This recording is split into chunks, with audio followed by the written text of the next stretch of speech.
ये भी 30 है और ये भी 30 है, 2 दफ़ा 30 आ गया। अब देखें यही पूरी चीज़ दोबारा चलना शुरू हो जाएगी, मतलब जैसे 4 2 8 5 7 1 डिवाइड करके यहाँ तक हम पहुँचे हैं। जैसे ही हम 30 पहुँचे हैं यही वाली पूरी चीज़ दोबारा रिपीट होना शुरू हो जाएगी। जब आपके पास किसी भी फ्रैक्शन को डिवाइड करने से कोई भी नंबर्स बार बार रिपीट हो रहे हों तो उनको हम कहते हैं, वो क्या होते हैं, रिपीटिंग।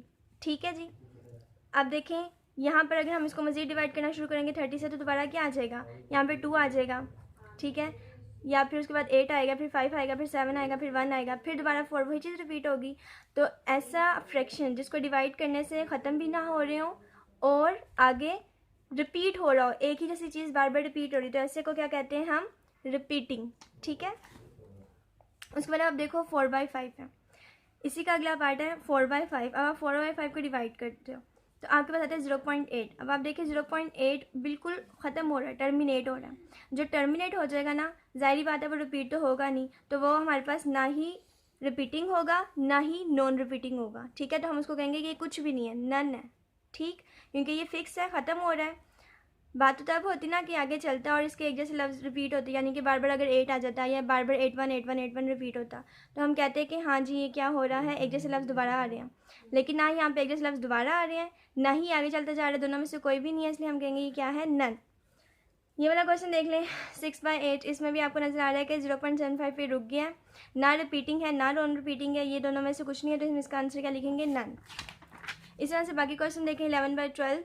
ये क्वेश्चन में आप देखो तो यहाँ पर ये 6 6 6 6 6 ये लफ्ज़ जो है 6 6, क्योंकि 80 को 72 पे डिवाइड करेंगे फिर 8 बच जाता है, 80 को 72 डिवाइड करेंगे फिर 8 बच जाता है। तो ये जो 80 की वजह से बार बार क्या आता जा रहा है, 6, क्योंकि 12 6 या 72 होता है।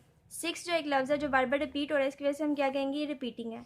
और याद रखें आंसर हमने कैसे लिखना है कि जो लफ्ज़ रिपीट हो रहा होगा ना उसके ऊपर आपने क्या डाल देनी है, बार। यहाँ पर अब देखो 6 रिपीट हो रहा है तो 6 के ऊपर क्या आ जाएगी, बार आ जाएगी। ठीक है जी। यहाँ आज अगले क्वेश्चन पे देख लेंगे 1/7 है।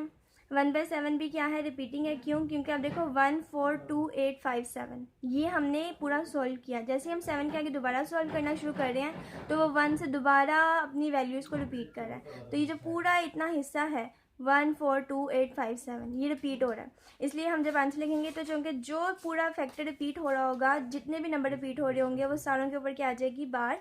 इसमें चूँकि सिर्फ 6 रिपीट हो रहा था इसलिए 6 पे बार डाली थी, इसमें सारे रिपीट हो रहे हैं तो इनमें सब पे बार आ जाएगी। ठीक है, तो इस तरह से आपने लिख देना है कि क्या रिपीटिंग है क्या नॉन रिपीटिंग है। इसमें आप देखो यहाँ पे भी 8 रिपीट हो रहा है, सिर्फ 8